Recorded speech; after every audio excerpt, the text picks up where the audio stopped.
What is going on, everybody? John Impemba here with Colby, Conway, bringing you another edition of the Better Baseball MLB DFS Playbook Show here for Tuesday's 12-game main slate. Colby, my friend, how are we doing?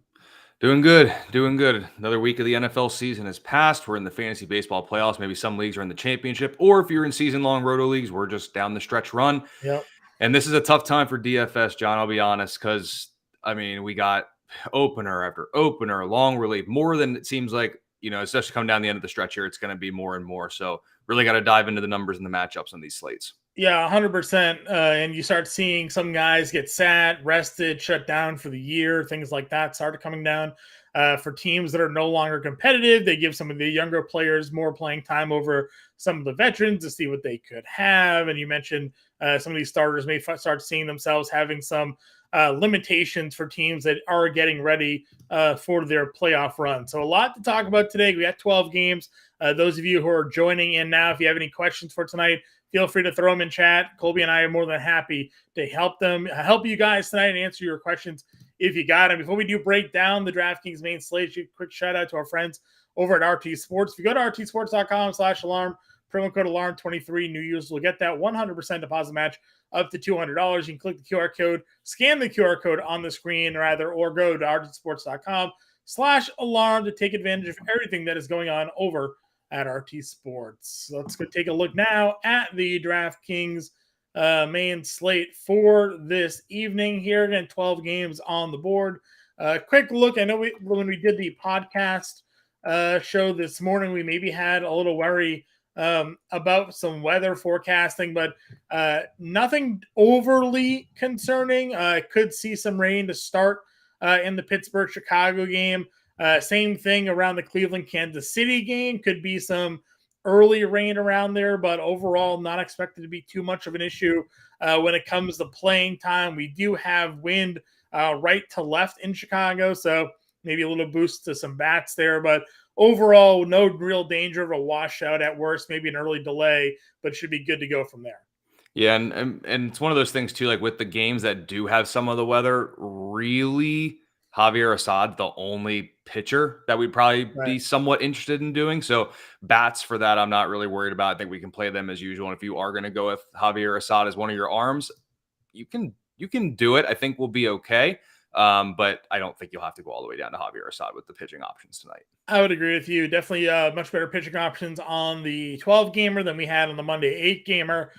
So let's get into that pitching. We have Strider at 12.8, Castillo at 11.3, Blake Snell at 10.6 is your top three price guys. You and I talked about it last night. We kind of keyed right in on Blake Snell, and Vegas is sort of in with us here. If you go look at his earned runs prop tonight, they have it listed minus 130 on the under 1.5 earned runs allowed. That is, you almost never see a minus prop there under the 1.5. Snell getting a lot of love. His strikeout prop set at 8.5 this evening. So no reason to spend all the way up if you don't have to tonight. Snell is where we find ourselves looking to start. It's going to be tough. I would like at the end when we go ahead and build a lineup, I would love to try to build a lineup with like a Castillo Snell 1-2. Very expensive, but I'd love to try it and see how it comes out. I think those two stand above the rest in that top 3 to 4. I can make a case for all of them. I do like Zach Gallen a good bit too. So like he's interesting, but I think tonight you're paying up for pitching. Some of the options in the mid tier just get a little iffy. So I would love to try like a Castillo Snell or a Castillo Gallen or a Snell Gallen. I think that'd be a really interesting build for tonight's slate. Yeah, he is on a 12-game slate. Blake Snell is far and away the highest projected rostered pitcher in terms of ownership tonight. We're talking over 40%. So you almost never see on a 12-game slate that much consolidation when it comes to pitching. Maybe it's a reason to fade Snell in a couple of lineups if you're building them here tonight, just in case on a large slate. He does have one of those 5 innings, 6 walk games, where maybe this time he actually allows some earned runs, but the top two guys you just mentioned are the top two projected rostered pitchers, Snell and Castillo, 1-2. And then it goes down to the guy that we mentioned on the show for some value. Mark Pitts wrote him up in the Value Vault article as well. That's Clark Schmidt People are going spending up, and then they're trying to find that value starting pitcher. Clark Schmidt coming in around 15% when it comes to the rostership. Talked about his success against right-handed hitters. We talked about how there aren't many lefties in the lineup for Toronto. Calvin Biggio, Dalton Varsho, Kevin Kiermaier really it with Brandon Belt on IL. So people are playing Clark Schmidt here this evening to help them spend up as on the pitching.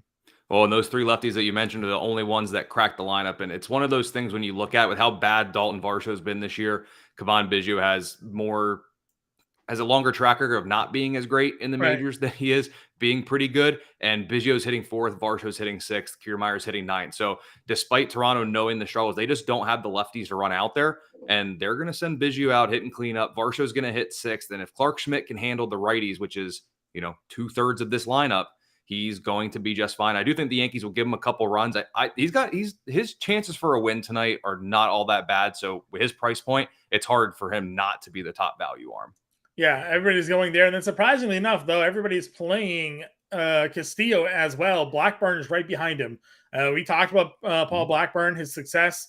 And then Dan Servidillo on the Better Sports Betting Show talked about Seattle's struggles against right-handed pitching over the last, couple of weeks here. So people are playing down 67 for Blackburn, 73 for Schmidt. And nobody's really getting any mid-tier love. The only mid-tier pitcher with any sort of ownership is Ryan Pepio against Detroit. Yep, and I think Pepio's they're going to run an opener out there, so one less inning for him to get the win. So I think that could be interesting. And Servo's got a good point. Seattle against righties, 232 average, 303 WOBA over the last 2 weeks. Now Blackburn's chances for a win are greatly diminished with Castillo on the mound for Seattle, but I like Blackburn a good bit, and that lineup isn't overly menacing. I think, to say the least. It's just going to be hard to comfortably play him knowing that he's going up against Castillo and his odds for a win are just insane on Castillo's front. You mean, again, very capable of Blackburn going out there and giving you 18 fantasy points without the win, but it's not great, right? You really need him to get that W. So, yeah, it'll be interesting to see how we go ahead and build our lineups.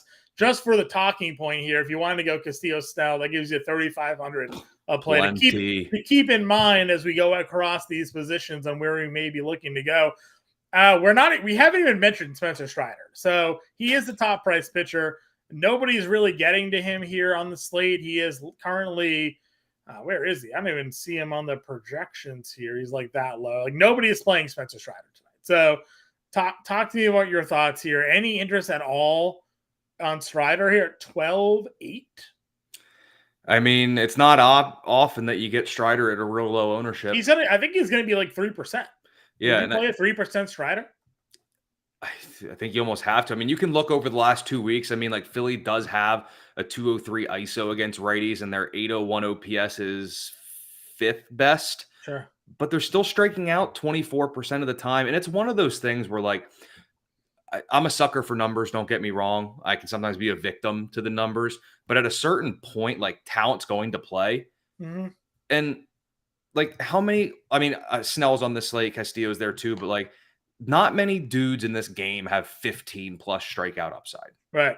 Strider does regardless of who he faces. I mean, when you go look, what's his Vegas prop at tonight for strikeouts? Probably 9.5, probably. Yeah, I'll pull it up. It seems like that's where he is every time. So it's like, if you're going to say Vegas is saying an over-under of 9.5, so let's say Vegas gets it perfect and he goes under, but he gets 9 strikeouts, you're going to get this guy at a couple of percentage points. You got to consider it. I think I don't know if I'll be doing it like a cash game builds, probably won't be getting there, but if the ownership is going to be that low based on what we have it projected as, you got to throw him in a couple of It's set at 8.5, but it's minus 155 on the over. For example, Blake Snell also sit at 8.5, but it's minus 140. So again, a little bit more juice on the over for Strider than Snell. Both of them tie for the highest strikeout point on the slate, though, by a considerable amount this evening. I mean, and at a couple percentage points. I mean, like, think about it. Snell and Strider both get 9 strikeouts. Just we'll put it at 9. Snell at like 1,000% owned and Strider at like 5% owned. Right. I mean, that could be a way to, it's weird to say Strider could be your pathway to differentiation with your lineup, but that's kind of what we're looking at, to be honest. Certainly could be the case here tonight. All right, over at the catcher position here, do we have an opener for the Cardinals? No, Rom just out there pitching. He's the guy they're going with, 5 innings last time out. Good to see, because we do have a great spot here then, going with Contreras against Rom here at 51. Yep. I do like him. I think catcher, as a former catcher, it pains me to say there's only a couple of options I think that I'm really looking at tonight. Contreras being one of them. Whenever a righty's up against Cal Raleigh, we have to consider him, even though we just kind of talked up Blackburn. Or you go down a little bit, and if he finds the lineup, even though it's not a lefty, I mean, we can't ignore what Luis Campusano is doing right now. He's just hitting everybody. So those are the kind of the 3 main catchers I'm looking at personally. If you have the money, which we probably won't if we're paying up for 2 of the top 3 or 4 starters, William Contreras is my top catcher. But in terms of value, I'd probably have to drop to like Cal Raleigh or Luis Campusano. Yeah, we do have Yan Gomes at 34 against Bailey Falter. We do like Yan Gomes against lefties. I'm in on everybody against Jose Urania here, so certainly could be a way to go here as well. Trying to see. And then Mark brings in his punt play for Drew Millas here against Urania. Also a spot. Could be. Again, he's been pretty good lately at $2,600. I could find myself getting all the way down here. And I'm in on stacking up against Urania here this evening. So. And the other way you could go too is if you go Cleveland, you could go Bo Naylor behind the dish, and then you run out both Naylors because Kansas City's doing an opener who can't get lefties out, and then the guy they're bringing in for, and then it's the other guy. Then they bring in Marsh, who also can't get lefties out. So it's a beautiful night for the Cleveland left-handers, to say the least. I like it. Move over to first base. So we do have a Cleveland left-hander we can touch upon, but you got Olsen and Bellinger both up here against an opener for Philly. Sanchez isn't going to be their main guy here. Bellinger does get the Falter spot. Freeman versus Diaz, Harper, Strider, Paul Goldschmidt gets McGill. Are you looking to spend up at all at first base, or do you find yourself going somewhere else here tonight? Probably not spending up above 5,000. If I was going to go up there, the one I do like is actually Cody Bellinger. Okay. Falter's got some reverse splits, and Bellinger hits lefties very well. So I think he's one that I would look at. But really, I'm hanging out. The highest one that I've kind of done with my builds has been Christian Walker at first base. Cobb struggles on the road. Walker's got a 421 average and a 455 WOBA in his career against him.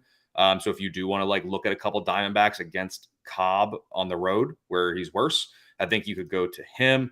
Obviously, I just kind of talked about it, but Josh Naylor, both pitchers tonight for Kansas City can't get lefties out, so we like that. And Naylor's been very good against. Naylor continues just to be nails. I mean, 91 RBIs now on the season. Nobody would have pegged Josh Naylor as a 100 RBI guy going into the year. No, and I mean, if they would have been called crazy. Yes, that's what would have happened. And then the one other one I think obviously Jose Abreu, we have to mention him, but the other one I do like a little bit, assuming he gets the lineup, and I think I'm going to steal your thunder with this one, but in your hashtag anybody against Jose Urania, I do like Dom Smith a good bit. Got the home run last night, hits righties very well tonight, I believe. So yep. So he's a very, very, very affordable piece of a lineup that gets arguably the worst pitcher on the slate. Yeah, 100% all in on that call. I also like Ryan O'Hearn here a little bit. Following his 9-hit performance last night. Yeah, he's okay. Been pretty good. 5 hits last night, 23 fantasy points. Just keeps hitting. Hitting. I don't believe in Hunter Brown for this start here. I'm bouncing right back onto the O's this evening. So I could see some Ryan O'Hearn in some lineups, but definitely interested in running some Dom Smith in a lineup or two this evening. Moving on over to the second base position. Again, a lot of top end talent here. If we're doing double spend up, though, it's difficult to find any of these guys really in this range. I do like Gleyber Torres against Kikuchi at $4,400. But then it was, again, trying to sort of finding my way down for some value. Maybe Jaquan Bay could be a play. Luis Garcia hitting 6 tonight. So just some spots for me if we're doing the Snell Castillo thing. That's where we're going to have to live. I wrote 2 second basemen down, knowing that where my builds have been with those high-end pitchers. I wrote 2 second basemen. One of them was Gleyber, which you already mentioned, and the other one is the cover boy of the Value Plays article, and Andres Jimenez. Again, Cleveland bats against those Kansas City right-handers, particularly the left-handed bats, are in a very good spot. And Jimenez has been pretty darn good of late. So 3,700 is a pretty affordable price tag for him. Yeah, I love that call. And getting you right, Mark had him on the cover of his value article today. So good looks to you. 375, 890 OBS with a 500 slug over the last 10 games for Andres Jimenez. So a great shout for sure there. Over at the third base position, again, some top end plays in great spots. Riley gets the lefty for a little bit. Gunnar gets Hunter Brown, one of my favorite spots. Devers versus Uvalde feels pretty strong as well. But can we find a way to get to him here on this slate? Yeah, if you don't pay up for two starters, if you play Clark Schmidt, you sure can. You can get some of those. I think arguably, despite the top end talent that's here at this position, this is the one I've actually struggled with the most with the lineups that I've kind of done. Like, am I looking like down in the value of like Jordan Westberg, going up with him against like Hunter Brown? Do we just, if you're not playing Clark Schmidt, do you take Kevon Biggio and hope that he's the one bat that gets to Clark Schmidt in this game tonight? I might play Vargas, honestly. Yeah. I mean, third base to me is just the one I don't like. If I have the money to pay up, I'm probably just going to go Jose Ramirez because I want more Cleveland bats against. Yeah. You see a trend here. So the Cleveland bats against him, but otherwise, I think third base is like pay down and almost just complement one of your stacks. Like if it is Vargas, if you're going with the Washington stack, or maybe super contrarian, you're gonna stack Orioles maybe against Hunter Brown. I don't know how viable that is, but throw Jordan Westberg in there. Like, I mean, third base just seems like Monasterio could be a play against the lefty here, so I could see him. He's hitting at the bottom of their lineup, but at $3,100 could be a good spot for him there for sure. Trying to see. I mean, maybe Bobby Dahlbeck. He gets third base too. I mean, if you want to go with him. 2 hits last night and a double. So, and we know that Evaldi throws fastballs, and that's basically all that Dahlbeck can hit. So, don't hate that call. Shortstop again, top end talent. Hard to argue with Turner Seager. Really like Seager. If I could get him in my lineup, I would. Tanner Houck, again, guy that kind of struggles a little bit against lefties. Dansby Swanson against Bailey Falters at 52, and then I'm all in on Urena. So CJ Abrams at $4,800. Yep, Abrams is my top guy here. If I have the money, which I haven't in any lineup I built, I've gone up to Bobby Witt Jr. and Corey Seager. But when push comes to shove and you actually got to get under the budget, the amount they give you, I've really just locked in on CJ Abrams. Such a good spot for him. Jose Urena is so bad. He hasn't had an ERA under 5 since 2018. His FIP is at 10, and it's not even like a regression thing. He's just that bad this year. He's allowing a 700 slugging percentage to both lefties and righties. That's pretty tough to do. That's impossible to do. 700 slugging percentage is T-ball. If you gave me T-ball, I'd probably have a 700 slugging percentage. Yeah. That's how bad it is. So also at shortstop, I will say, although, he sometimes it seems like he hits the ball with like a plush bat instead of anything else. Tim Anderson's hot of late, and when you look at our player projections and ownership, there's a lot of ownership coming in on the White Sox just because Jackson Rutledge was so bad in that first start. It's more so lefties that got to him, but I mean, at this point, if you remember yesterday's show, Tim Anderson was the highest projected rostered shortstop, and I didn't understand why, and he goes out there and gets 4 hits. Yep. So, you could run it right back with some White Sox tonight if you want. Game stack that one if you want. It's fine. I'm in for sure. Let's see. Anything other? Mason wins on here. Nothing really standing out to me for some value. Yeah. Volpe against a lefty, maybe 37. That's about it. Yeah, there's not much here, to be honest. Really not. All right, outfield. Acuna, Betts, the whole crew up here. Talk to me about your favorite targets in the outfield position. Yeah, for me, I think I'll step down from that top tier. Give me Kyle Tucker against Kyle Gibson. But Tucker will win the matchup of the Kyles there. Yeah. Tucker's solid against righties. Gibson's had his struggles against lefties. I think Houston's going to put some runs up on the board. So I do like Kyle Tucker a little bit. If you don't play Bellinger at first base, I talked about him. Lefty doesn't really phase him. I do like him. Although Luis Robert's been better against lefties. I mean, if you're game stacking, you can't do it without Luis Robert. It's it doesn't matter. Even if it's not a lefty, you have to do it. So of the top end guys in that like 5,000 and above, those are kind of the ones I've been pinpointing the most. Sure. Below 5K, I like Lane Thomas again, just stacking against Urena. Feels just like the way I want to build lineups tonight. Said Mole against Brown feels good to me as well. Santander, just keeping with the Baltimore stack there against Brown, works. Seiya gets a lefty. Good split for Seiya against left-handed pitching this year. And you get that win potentially blowing out. Mm-hmm. Where are you in the mid-tier? Yeah, go down a little bit. Leody Taveras at 3,500 is interesting. I don't mind him there at that price point. Mark Canha finally slowed down a little bit. Only got us 8 points the night before. So, I'm still fine with going with him because he's leading off again. So he's in a very good spot. And then I had one more. Where did and Jurickson Profar, he's down at 3,200. So I don't mind him going up against a righty as, again, San Diego's in another good spot. No figure. Sure. I like that. I mentioned Jaquan Bay at second base, but he's got outfield eligibility as well. Nelson Velasquez against Allen and a lefty could be a play, as is Edward Olivares, two guys in Kansas City. I know Kansas City's lineup has not hit lefties well, just looking overall at the numbers, but individually, those are a couple guys that have had success against left-handed pitching at times this season, so could see them maybe string some of that together. Tyrone Taylor's hitting 6 tonight against a lefty. He's someone that's generally hit lefties for some power. I mentioned Kevin Biggio's hitting cleanup. That's just how desperate Toronto is. Their need for guys against lefties. So some decent pure punts down here. Sheets at 2,600. Yeah, Sheets is a good one, right? And then Heston Kjerstad right there too. I believe Kjerstad's home run, I'm pretty sure, was off Tyler Glasnow. Sure. I think. I'm not sure. I'll look it up. I'm pretty sure that was the case. But if he's going to do that, yeah, it was. It's a good match. No, his off day came against Glasnow. So. Oh, then it was Eflin that he homered off of. Yeah.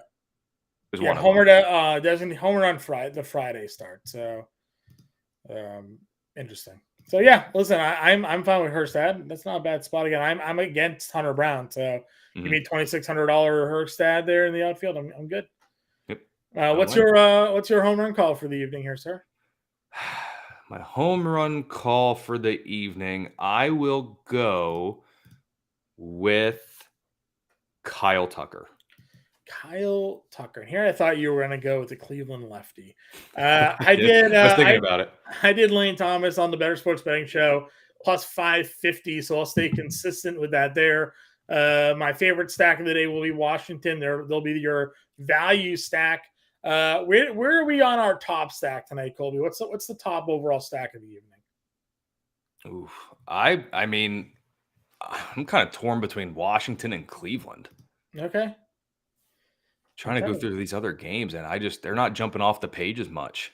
Yeah, when it came to game total, that Washington White Sox game had a 10.5 total. That feels like an over spot. Yeah, I would agree with you. Cubs against Falter is pretty good. Yeah. Houston obviously gets Kyle Gibson. That's a pretty decent stack. So will be interesting to see where the rostership ends up going this evening for teams. Let's see what we can pull up here.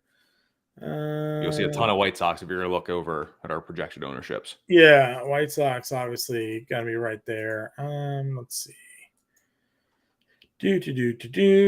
Overall, let's see. White Sox. Yeah, White Sox aren't bad. Let's see. What do we else have? We had Cubs. Everybody on the Cubs is cheap. Strider. Actually, we just got an update. Strider is around 30%, so people are now getting to Strider. So still Blake Snell at 42%. Castillo getting dumped down a little bit more. So a recent update there has more. Take people. that. Or people on Spencer here this evening. Where's all the rostership going as I click around per team here? It feels like there's a pretty even sense because I think it has to do with the fact that everybody's looking to spend up at pitching. There's no dominant hitter stack out there this evening. So or if there is, it's super expensive. Like Atlanta takes up your whole budget just to get a couple of their hitters. Washington actually has a handful of guys up over 10%. So that could really just be it this evening. People are using that as their value to help get some of those guys into your lineup. So let's go build. Let's see what we can do. Snell Castillo gives us 3,500. I think we have to use Mark's call out of Milas here at 26. I like the Kjerstad play because that's cheap enough. Is it her? How do we spell this here? AJ. What is it? KJ. KJ. There we go. He's also 26. Now we have 3,800. What did we have? You want to get, Josh Naylor at first for 43? Or do you want to go Dom Smith and keep with the Washington? No, let's do Naylor here. I like that call. Jimenez? Where is he? There's Naylor. Am I blind? There he is. 43. Yeah, Jimenez. Third base, we do Vargas here. Yep. Shortstop, we do Abrams. Where is he? Where's Abrams? 48. Okay, so we have 3,700 for two outfielders. Canna, 4K gives us, let's see.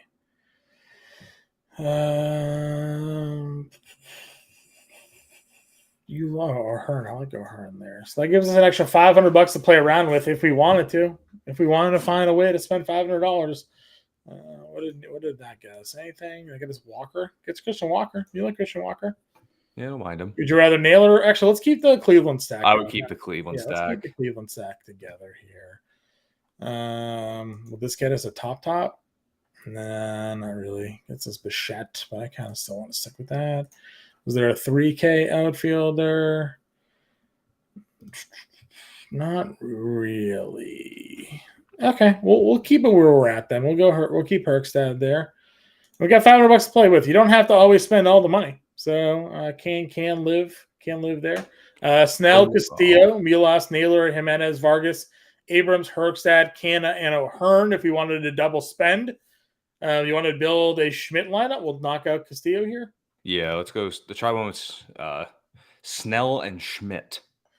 Plenty of money left over here if this is the route that we want to go. So we can move off of Herkstad. You liked Kyle Tucker.